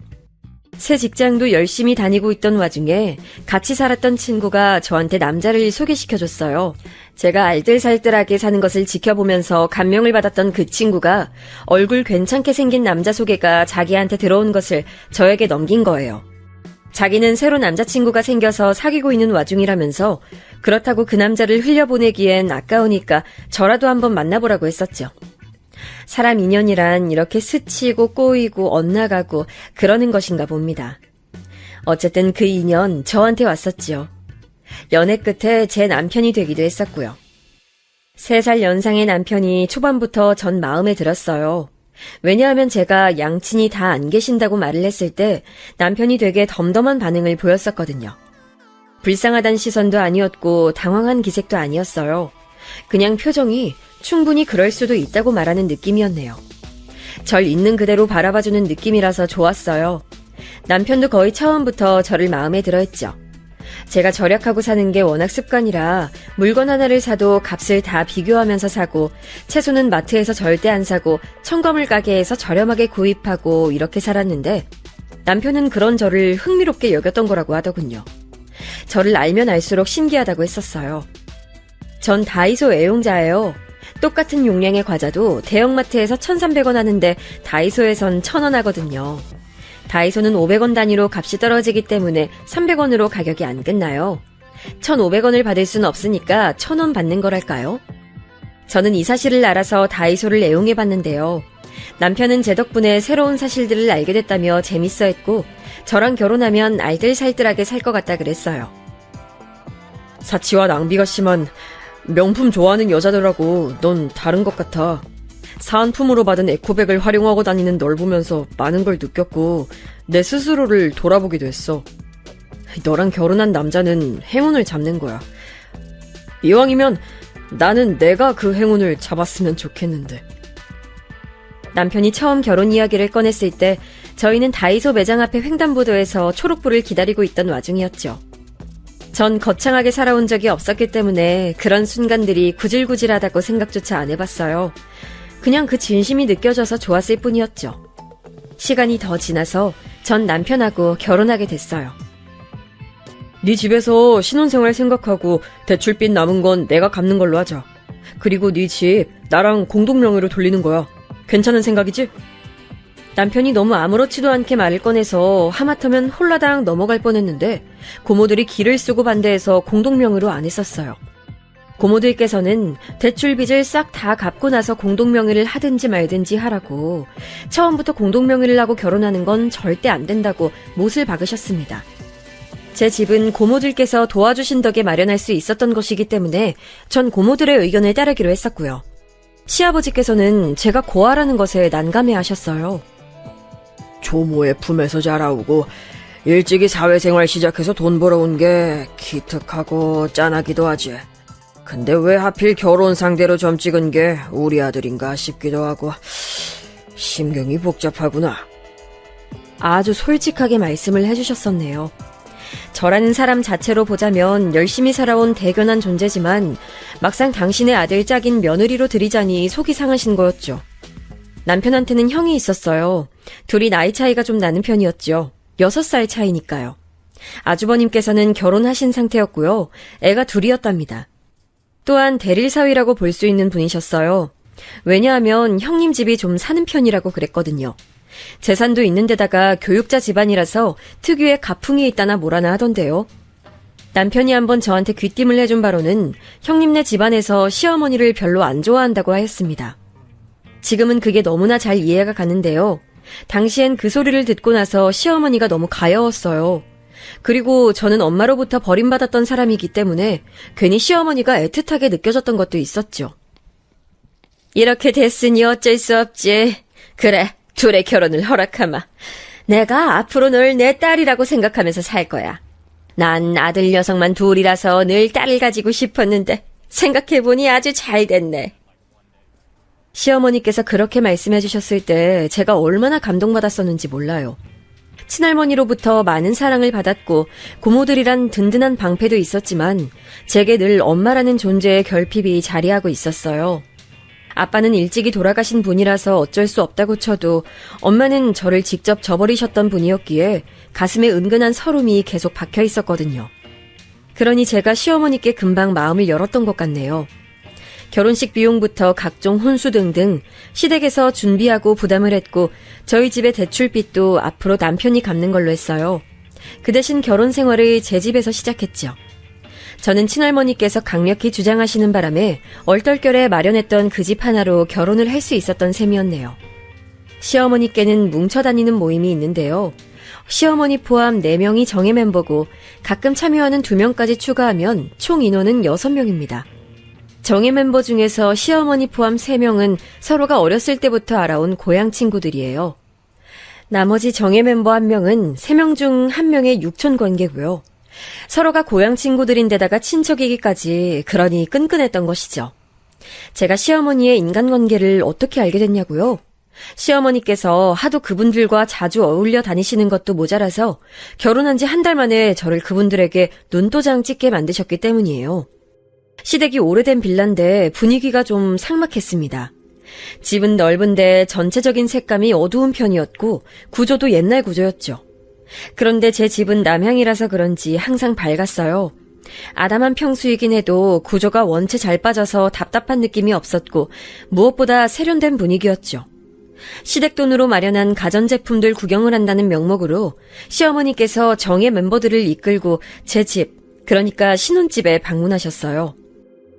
어머어머, 밖에서 보는 것보다 내부가 더 예쁜 집이네. 이런 곳 카메라로 찍으면 더 넓게 나오는 거 알지? 알지. 요즘에 인기 많은 프로그램 집 보러 다니는 예능. 그런데 이런 집 나오면 알짜배기 매물 취급받을 거야. 구해줘, 홈즈. 나 그거 잘 보잖아. 아우, 이 정도 집이면 작아서 그렇지 신혼부부가 살기 나쁘지 않은 건데. 아우, 집 한 번 잘 샀네. 저렴할 때 잘 샀다. 투자하는 눈이 있나 봐. 정예 멤버들이 왁자지껄 떠들면서 저를 칭찬하셨는데 시어머니께서는 연신 어깨를 으쓱하셨어요. 콧대가 높아지신 게 보였죠. 전 제가 칭찬을 들어서 시어머니께서 뿌듯해하신 줄로만 생각을 했었는데 나중에 곰곰이 돌아보니까 그게 다 포석이었나 봐요. 저를 다들 인정하게 만들고 저를 대단한 며느리로 만든 후 그 위에 시어머니께서 군림하는 그림을 그리고자 하셨던 것이죠. 시어머니의 허세에 황당한 과시욕은 금세 나타났습니다. 울똑쟁이 며느리가 날 얼마나 우러러보는 줄 다들 알기나 해? 올 며느리는 내 발도 닦아준다? 우리 집은 그래서 정기적으로 세족식이 열린다니까? 시어머니의 말씀을 들으면서 전 속으로 세족식이 뭐지 했다가 발 닦는 의식이라는 걸 알았네요. 시어머니께서는 제가 자발적으로 대화를 갖고 와서 당신의 발을 닦여드리는 며느리라고 정예 멤버들에게 말씀하셨어요. 전 그런 적이 없었거든요. 그런데 반박할 새도 없이 정예 멤버들이 저를 초롱초롱한 눈으로 바라보면서 하나같이 세상에 어디서 이런 며느리를 구했대? 복 받았네. 복을 받았어. 똑 부러지는 며느리가 그렇게나 충성을 다한다니. 어우, 자기 다시 봤다. 자기 상당히 위험 있는 시어머니였구나. 그러게나 말이야. 맏며느린 부자인 대신에 싸가지가 더럽게 없더만 이번엔 참한 며느리로 새로 잘 들였네. 칭찬의 말씀을 해주시니까 저도 모르게 그냥 헤헤 웃고 말았어요. 형님과 비교해서 제가 우위라는 생각이 들어버렸고 그때는 그게 마냥 좋았던 거예요. 왜 그랬을까 모르겠네요. 제가 순하게 웃고만 있는 것에 자신감을 얻으셨는지 시어머니께서는 세족식은 물론이고 어깨 마사지를 자발적으로 제가 해드리고 있다면서 그런 거짓을 추가로 늘어놓으셨어요.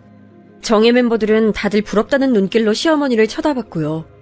전 시어머니의 눈치를 살펴가면서 더욱 급신거리고 예의 바른 며느리처럼 굴었고 그럴수록 시어머니의 입가에 걸린 미소가 진해졌죠. 정예 멤버들의 선망 어린 시선 또한 깊어졌고요. 네, 맞아요. 저는 첫 단추를 잘못 꿰던 거예요.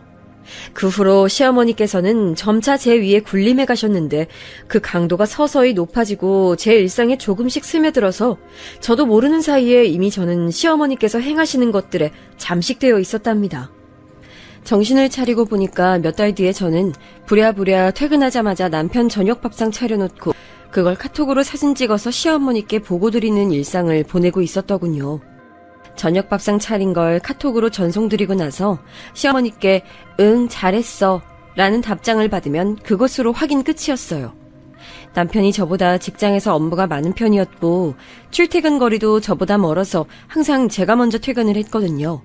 그래서 저는 제가 저녁 밥상을 매일 차리는 게 당연하다고 생각을 했었던 것 같아요. 따지고 보면 저도 매일 출근하는 직장인이어서 당연히 퇴근 후에는 쉬고 싶은 마음이 컸는데 간단히 먹을 상을 차리는 것도 아니고 시어머니께 매일 보고를 드려야 하다 보니까 부담이 돼서 허투루 메뉴를 준비할 수도 없었네요. 어느 날은 제가 깜빡하고 실수로 다른 사진을 전송한 적이 있었는데요. 시어머니께서 불같이 화를 내셨죠. 너 이거 지난주 밥상 사진 아니니? 오늘 밥 안 차렸어? 내 아들 지금 퇴근해서 집에 거의 다 도착했을 시간인데 아직도 저녁 준비가 덜 된 거야? 지난 사진 쓰면 내가 모를 줄 알았니? 나를 감히 우습게 알고 놀려먹어? 네가? 아니에요. 오늘 거 찍었는데 전송할 때 다른 사진을 눌러버렸어요. 지금 바로 오늘 밥상 사진 보내드리겠습니다. 죄송해요. 제가 바로 해명을 드리고 사진 전송까지 마쳤지만 시어머니께서는 저를 쉽게 못 믿으셨고요. 굳이 남편한테 전화하셔서 오늘 메뉴 뭐냐고 물어보시고 검사를 하셨어요. 정말 숨막히는 날들이었네요. 어떻게 그렇게 살았었나 모르겠어요. 심지어 시어머니께서는 민감한 영역까지 건드리시며 간섭을 하셨죠. 부부 관계까지 물어보셨고요.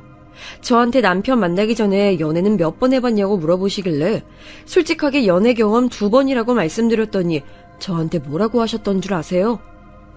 그래, 지난 더러운 과거는 용서해 주겠지만 회개하고 뉘우치는 마음으로 앞으론 몸과 마음 정갈하게 하고 배우자만 바라보면서 살거라. 전 그냥 연애 경험 횟수만 말씀드린 건데 다짜고짜 더러운 과거라고 하셔서 제가 말문이 막혔었죠. 그리고 당신께서 시댁 서열 1위니까 저보고 알아서 납작 엎드리고 잘 살면 앞으로의 인생이 편할 거라고도 하셨어요. 시어머니의 간섭은 노골적이고 불쾌했으며 절 자꾸 부려먹으려고 드셨지만 희한하게도 말씀은 엄하게 하시면서 꼭 마지막에는 제 머리를 쓰다듬으시면서 아이고 착하다 이렇게 끝을 맺으시니까 제가 헷갈렸던 것 같아요. 시어머니께서 저에게 행동하시는 모든 것들이 애정에 기반한 것들이라고 자꾸만 믿고 싶어졌던 거예요. 저한테 막말하시는 것도 진짜 가족이라서 그러시는 줄로 생각이 됐고요. 만약에 날 편하게 생각 안 하셨으면 못 그러셨을 텐데 이런 식으로 생각했었네요. 가끔은 네가 내 딸로 태어났으면 어렸을 때 예쁜 옷 많이 입혀봤을 거라고 그런 식으로 말씀을 하셔서 제가 소소하게 감동받았었고요. 그러고 보니까 시어머니께서는 저에게 옷에 좋다는 말씀을 참 많이 해주셨네요. 날씬해서 옷빨이 잘 받는 거니까 몸매 관리 잘 하라고 당부하셨었죠. 어느 날은 저한테 밑도 끝도 없이 임신한 거냐고 물어보셨었는데요. 임신이요? 아니요, 아직 소식 없어요. 근데 그건 갑자기 왜 물어보세요, 어머니? 너 그거 확실해? 정말로 임신한 거 아니야? 네, 그럼요. 저 이번 달에 생리도 했는데요. 절대 임신은 아닌데 왜 그러시는 건지. 그럼 뱃속에 애가 들어선 것도 아닌데 이 뱃살들은 뭐니? 너 요즘에 살찐 거 본인은 못 느끼고 모르고 있었나 보지? 철저하게 관리해. 미관상 좋지도 않게 살쪄봤자 뭐 하등 쓸모가 있다고. 제가 확실히 부정해드렸더니 갑자기 손을 훅 뻗으셔서 제 옆구리를 꼬집으셨어요. 이렇게 살이 잡히는 게 말이 되냐면서 혀를 끌끌 차셨네요. 제가 사회생활을 워낙 쓰레기 같은 소굴에서 시작했던지라 별 이상한 어른들을 다 겪었었기에 시어머니의 이런 지적과 행각이 되게 잘못된 거라고까진 생각 못했었던 것 같아요. 그런 면에서의 상황 판단력이 제가 남보다 둔했던 듯 싶네요. 제가 간식을 먹는데 취미 들여서 그렇다고 먹는 거 조절하겠다고 말씀드린 이후로 며칠이 지났을 때였는데요. 시어머니께서 뱃살을 확인하시면서 저보고 옷을 위로 들어올리라고 하셨어요. 전 얼떨결에 배를 보여드렸는데 시어머니께서는 몇 발짝 뒤로 가시더니 제 허리 라인이 어쩌고 저쩌고 평가를 하시면서 한숨을 작게 쉬셨습니다. 이렇게 보니까 몸에 비해서 허리가 별로네. 너 혹시 우리 몰래 아이라도 한번 낳았던 건 아니겠지? 네? 무슨 말씀을 그렇게 하세요? 그럴 리가 없잖아요. 말도 안 되는 소리를 하시니까 저 지금 너무 당황스럽고 놀랍고 그렇네요, 어머니. 뭐 그렇게까지 사색이 될 거 있니? 그냥 해본 말인데. 네 친엄마가 너 낳고도 애 없는 척하면서 새로 시집갔었다며. 모전 여전이라고 네가 그런 네 친엄마 닮았을까봐 노파심에 물어봤다. 그 자리에서도 너무 당혹스러웠는데 상황이 지나고 나서 곱씹어 보니까 뒤늦게 수치심이 밀려오더라고요. 전 시어머니를 제 어머니 같은 분이라고 속으로 생각하며 따르고 있었던 건데 시어머니께서는 난데없이 저희 엄마를 들먹이신 것에 어떻게 이걸 받아들여야 할지 모르겠더라고요. 여태까지 속으로 그런 생각을 하시면서 저를 바라보셨던 것일까봐 마음이 너무 복잡했어요. 이러저러한 일들이 있었다고 남편한테 얘기를 전하면서 중재 좀 해달라고 했습니다. 남편이 시어머니의 아들이니까 나서주는 게 당연하다고 생각을 했었고요. 근데 남편은 떨떠름한 기색으로 반응했었죠. 내가? 중간에서 내가 왜 중재를 해야 돼? 너 우리 엄마랑 나보다 더 가깝게 잘 지내고 있었던 거 아니었어? 중재는 무슨... 너 알아서 해결해. 그리고 누가 몸매를 냉철하고 객관적으로 지적해주면 몸매 관리에 도움되고 좋은 거 아니야? 도움되고 좋은 거를 떠나서 오빠, 어머니가 나한테 애 낳아본 거 아니냐고 그런 말씀도 하셨단 말이야. 나 그런 소리까지 들으니까 정말 많은 생각이 들더라.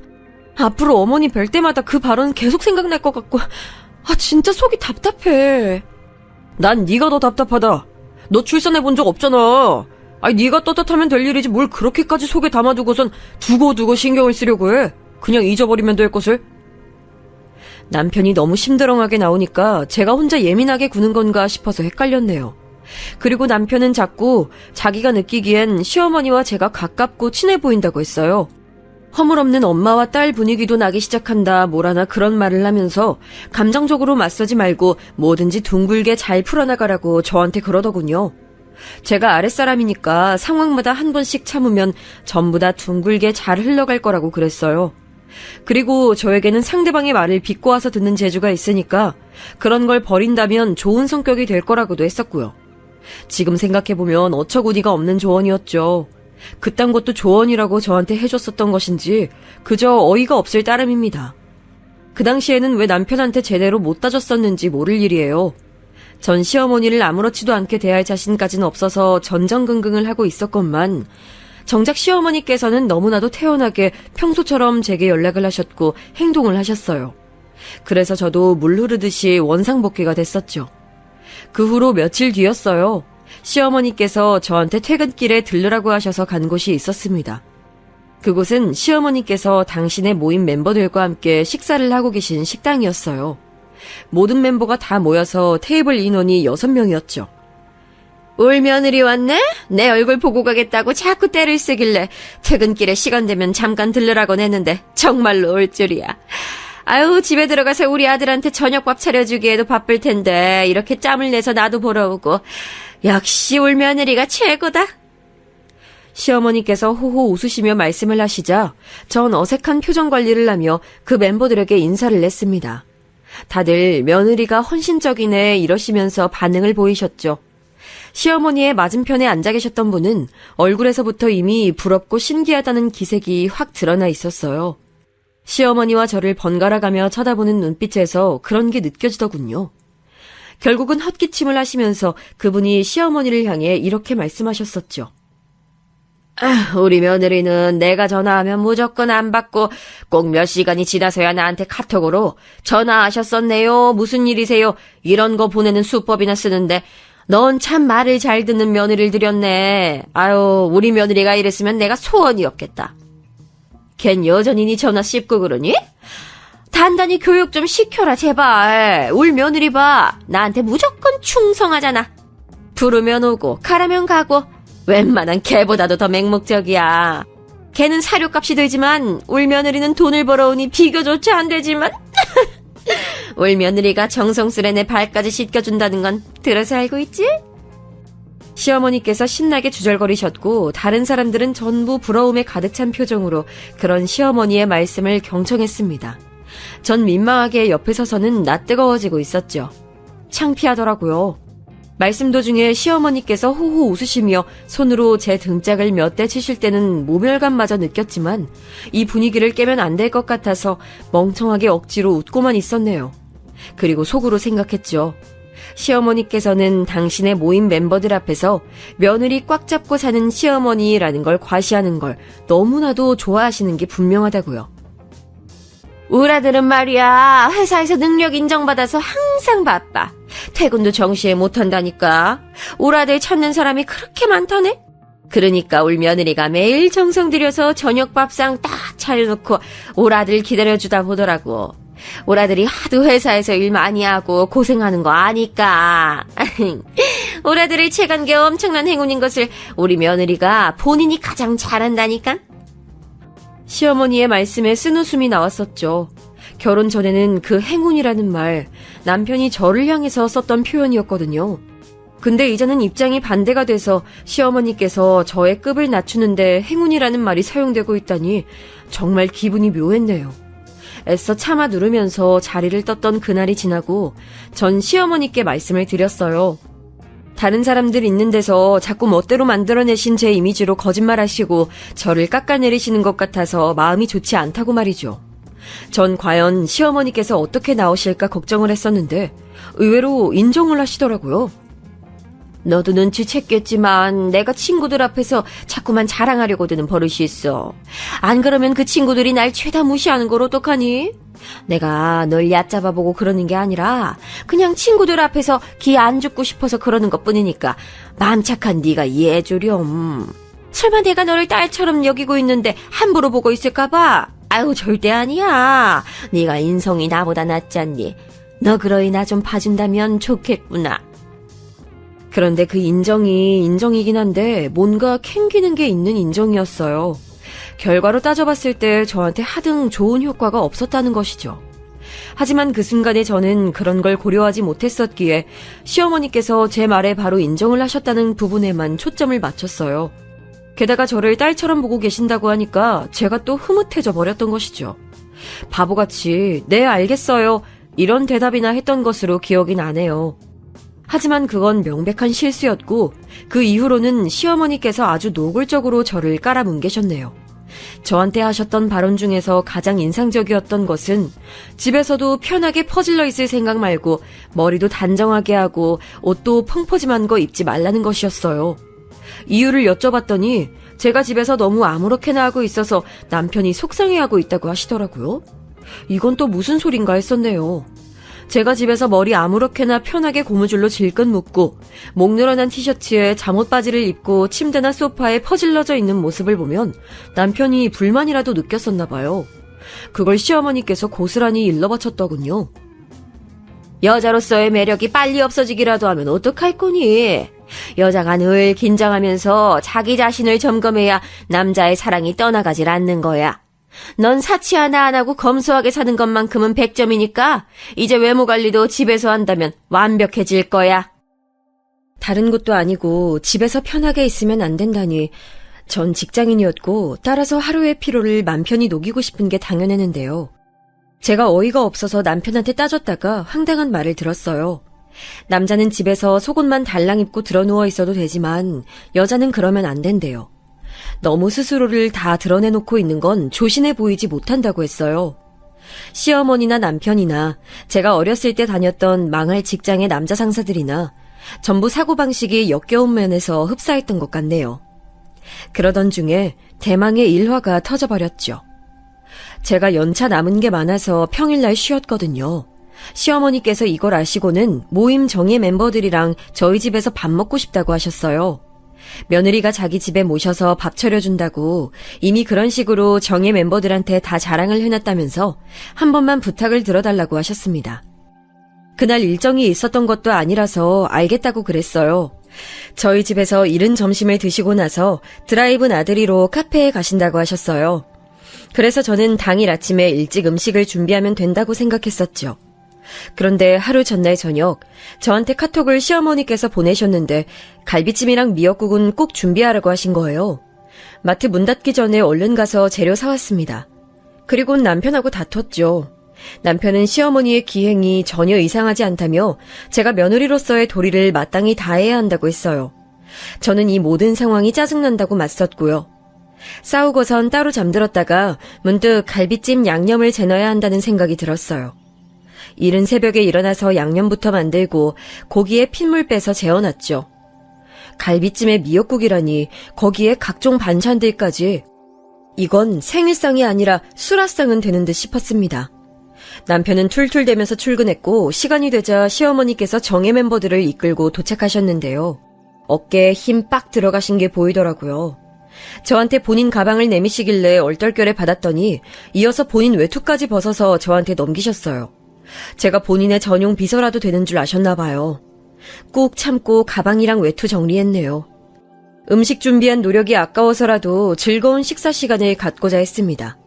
그런데 잘 드시고 있는 줄 알았던 시어머니께서 젓가락을 탁 내려놓으시면서 분위기가 반전됐죠. 아우, 갈비찜 양념이 왜 이렇게 짜니? 집에서 하는 갈비찜은 색깔도 좀 연하고 간도 슴슴해야 고급진 맛이 나는 건데 이건 뭐 밖에서 대충 냉동갈비 떼와다가 조미료 양념 버무려서 만든 식당 갈비찜 먹는 기분이네. 너 이거 혹시 만든 거 아니고 어디서 사온 거니? 아니에요. 제가 직접 다 만들었어요. 밥이랑 먹을 반찬으로 생각하고 만들었더니 간이 좀 셌나 봐요. 이래서 부모 없는 것들은 안 돼. 다른 것들은 감출 수가 있어도 부모 아래 살면서 자연스레 습득하는 것들은 알질 못하니까 부모 없는 티를 감출 수가 없게 되는 거지. 에라이, 에휴. 시어머니께서 턱을 치켜들며 오만하게 말씀하셨고 제 인내심이 바닥난 건 그 지점이었어요. 벌떡 일어난 제가 수저를 시어머니께 날렸습니다. 그리고 놀란 시선들이 제게 꽂힌 걸 느끼며 크게 외쳤죠. 꺼져! 내 집에서 당장 꺼져! 네 시녀들 데리고 꺼져버려! 네 모질이 아들도 금방 네 곁으로 돌려보내줄 거니까 아쉬워 말고 지금 당장 다 꺼져버리라고! 저는 빠르게 걸음을 옮겨서 시어머니의 외투와 가방을 챙겼고 그걸 베란다 밖으로 집어 던졌어요. 그러자 시어머니께서 비명을 지르셨죠. 정예 멤버들도 혼비백산이 되어서는 각자 짐을 챙기기에 바빴습니다. 저는 사색이 된 시어머니를 향해 손으로 현관 쪽을 가리켰어요. 아직도 안 꺼졌어? 당장 네 아들하고 이혼할 거니까 두 번 다시 볼 일은 없을 거야. 짧은 인연 정말 더러웠습니다. 잘 가세요. 제 기세에 눌린 시어머니께서는 분하다는 듯이 입술을 꽉 깨물면서도 차마 반박하지 못하시고 집을 나가셨죠. 모두가 떠난 후 저는 현관문을 꼭꼭 걸어 잠그고선 한참 동안 몸을 떨었어요. 태어나서 그런 식으로 굴어본 게 처음이었어요. 남한테 감정적으로 소리 질러 본 적도 처음이었기 때문에 큰 잘못을 저지른 것 같아서 몸이 계속 떨렸습니다. 그런데 진정이 되고 나니까 후회되지 않는다라는 생각부터 들더군요. 제 행복을 늘 빌고 계시는 친할머니를 위해서라도 더 이상 저 자신을 낮추며 살고 싶진 않았어요. 집으로 온 남편이 저한테 윽박을 지르는 모습에 솔직히 무서웠고 겁도 났지만 용기를 끌어모아서 이혼 선언을 했습니다. 그간 제가 당해온 것들만 모아도 충분히 증거가 된다면서 맞섰어요. 그랬더니 남편이 꼬리를 내렸죠. 시어머니께서 저한테 내 행동이 너무 오바스러웠다며 사과를 하셨지만 전 거절했습니다. 이젠 아무한테도 끌려다니고 싶지 않았어요. 그 후로 복잡한 과정이 있긴 했지만 결국 이혼했어요. 친할머니와 고모들께서는 저에게서 대략적인 자초지종을 들으신 후 이혼하길 100번 잘했다고 해주셨죠. 성급했던 결혼으로 걱정 끼쳐드린 것 같아서 너무 죄송했네요. 전 시어머니와 전 남편이 얼마나 정신나간 작자들이었는지 시간이 흐르면서 더 깨닫게 됐어요. 그 인간들 덕분에 제 집의 대출빚을 다 갚았으니 그나마 위안을 삼아야 할까요? 참고로 그 집은 부동산 가격이 천정부지로 뛰었을 때 팔아버렸어요. 안 좋은 결혼 생활의 흔적이 남아있는 곳 파는 게 낫다고 고모들이 그러셨거든요. 다른 위치에 집을 샀는데 너무 잘한 선택이란 생각을 하며 살고 있답니다.